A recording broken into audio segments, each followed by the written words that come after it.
घी का भोग नहीं लगाना चाहिए। तुम्हारा सेठ जी ने क्या किया, एक बढ़िया कटोरा लाया, उसमें शक्कर लेकर आए। कटोरा, एक कटोरे में पहले से दूध रखा हुआ था। महाराज जी जैसे शक्कर डालने लगे तो सेठ की शक्कर उस दूध में जा गई।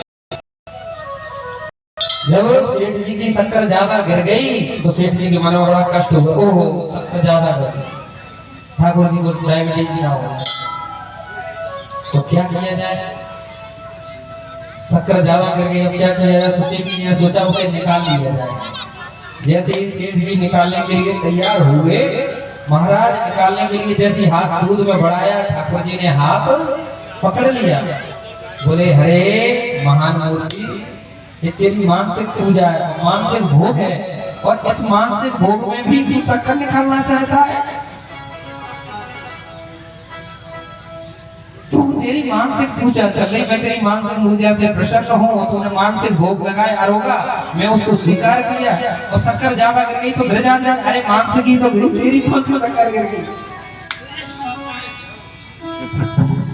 तो सेठ जी, क्या प्रभु, अगर मुझे पता होता कि आप मुझ शक्कर ज्यादा प्रिय है तो मैं पहले तो और ज्यादा डालता, तो और पहले मिल जाती। इतनी साल क्यों सेवा करते करते मुझे आज पता चला कि आपको इतना मीठा इतना प्रिय है। सही है। तो भाव की बात है कि देखो, मन में जैसा भाव होता है ठाकुर जी वैसे ही मिल जाते हैं। लेकिन इंद्रियों को कंट्रोल में करना है तो मन को संयमित करना पड़ेगा। मन पर, इंद्रियों पर काबू पाना है तो पहले मन को एकाग्र करना पड़ेगा, भगवान के चरणों में अपने चित्र को लगाना पड़ेगा।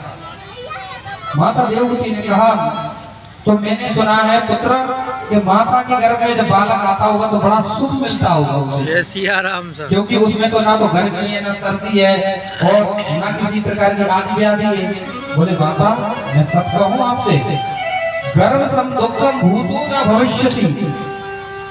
माता, बालक को, जीव को जितना गर्भ में कष्ट होता है, ना तो पहले कभी हुआ होगा, ना बाद में कभी होगा।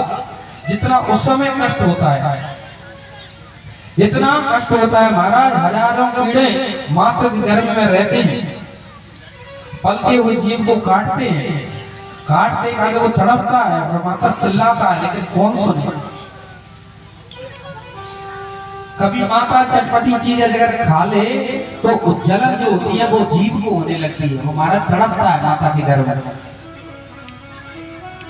इतना कष्ट होता है। कभी वस्तु गर्भ सेवन कर ले तो उससे जलन होने लगती है। 7वां महीना जब जन्म आता है, जन्म का 7वां महीना को सब कुछ याद होने लगता है कि मैंने पूर्व में क्या कर्म किए थे और क्या कर्म किए हैं, उनका फल मुझे आज भोगने पड़ रहा है। तो हाथ जोड़कर स्तुति करता है परमात्मा की। क्या कहता है, तस्यो पश्यन् भवतो जगद्दीक्षा नानातनो भुवि चल चरणारविंदम।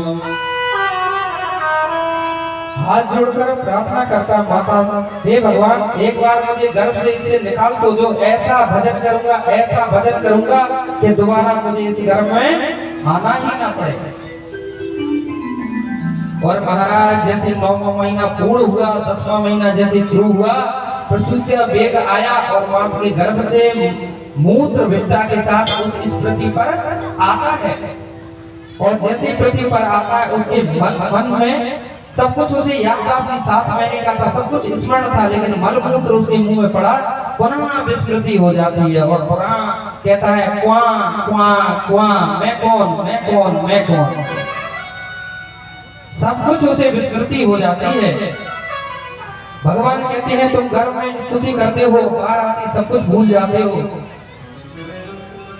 कपिल ने माता से कहा, सत्य कहता हूँ, बाहर आते ही सब कुछ भूल जाता है, लेकिन सुख की कामना करता है, लेकिन सुख है कहाँ। बिल्कुल सत्य समझना। कई एक से एक धनाढ्य होता, सब कुछ होता, लेकिन उनके यहाँ सुख किंचित मात्र नहीं है। दीन कहे धनवान सुखी, धनवान कहे सुख राजा को हारे, राजा कहे महाराजा सुखी, महाराज कहे सुख इंद्र को हारे, इंद्र कहे चतुरानन को सुख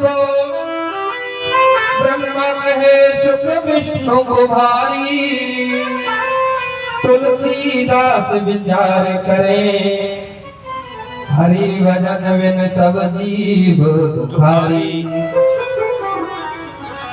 महाराज कौन है सुखी?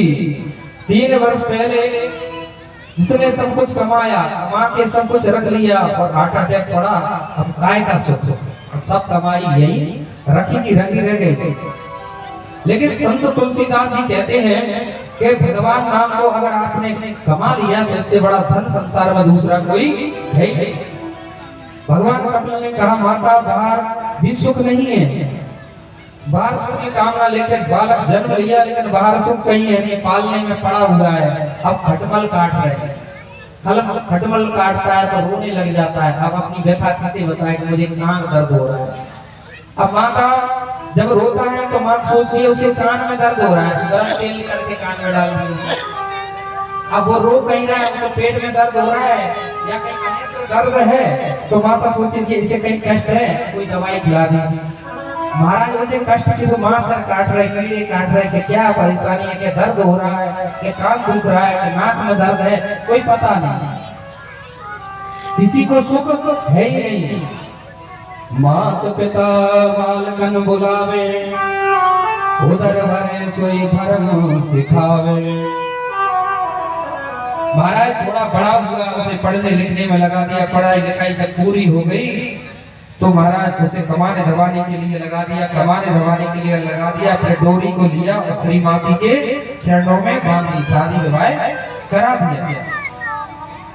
अब तो महाराज हाई कमान का जैसा आदेश होगा वैसे ही तो करना पड़ेगा। हाई कमान में आदेश शादी हो गई।